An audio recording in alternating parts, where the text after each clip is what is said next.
Press meet பார்த்தீங்கன்னா, எடுத்த உடனே ஃபர்ஸ்ட் ஒரு கேள்வியே கேட்கிறாரு. விஜய் சுத்தியே தான் நீங்க அவரு வந்தா போய் கேமரா எடுக்கிறீங்க, போனா கேமரா எடுக்கிறீங்கன்னு. அது எல்லாத்தையுமே டிவிக்கு விச்சுவலைஸ் இன்னைக்கு வந்து தெறிக்க விட்டுட்டு இருக்காங்க அந்த விஷயத்த. அதுதாங்க ஃபேக்ட். அதை நான் தான் தொடக்கத்தில் மீடியா இன்ட்ரெஸ்ட்டை எலெக்ஷனோட நீங்கள் பொருத்தி பார்க்கணும்னு நான் பேசினேன். நான் பலமுறை நான் இன்னைக்கும் அதான் சொல்கிறேன். விஜய்க்கு யாருமே டேட்டா வச்சுல. விஜய்க்கு எவ்வளோ பர்சன்டேஜ் நோபடி நோஸ். அவருக்கு 30%, 10%, 2% ஆரம்பித்தாங்க. இன்றைக்கி 28 கொண்டு போய் நிறுத்திருக்காங்க. பட் அது உண்மையெல்லாம் அது டேட்டாவா அப்படின்னும் போது நமக்கு தெரியாது. அதே நேரத்தில் மீடியாவில் வர டேட்டா இருக்குல்ல, அது உண்மையான டேட்டா. அதை நீங்கள் மேனிப்புலேட்டே பண்ண முடியாது. ஓகே, அந்த டேட்டா வந்து விஜய்க்கு மக்கள்கிட்ட எவ்வளோ அதாவது விஜயோடைய கட்சி மேலே மக்கள் எந்த அளவுக்கு ஆர்வமாக இருக்கிறாங்க அப்படின்றத நீங்கள் அதுலேருந்து புரிஞ்சுக்க முடியும். அதை தான் செங்கோட்டையன் சொல்கிறார்.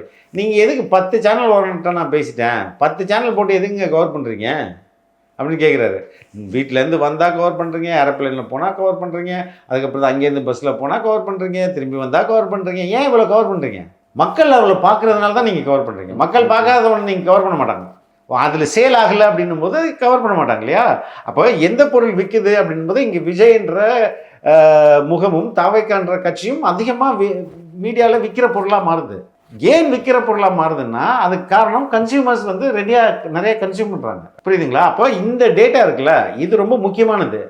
இதை வைத்து தான் அதை தான் அவரும் சொல்கிறாரு. இப்போ இது அனைத்து மக்கள் ஆதரவு தானே அப்படின்ற கேள்வி அவர் வைக்கிறாரு. அது ரொம்ப டெக்னிக்கலான கேள்வி. கண்டிப்பாக இந்த இணைப்பு இதெல்லாம் திமுக எப்படி பார்ப்பாங்க? திமுகவுக்கு பெருசாக அவங்க பாதிக்கிறதா நினைக்க மாட்டாங்க.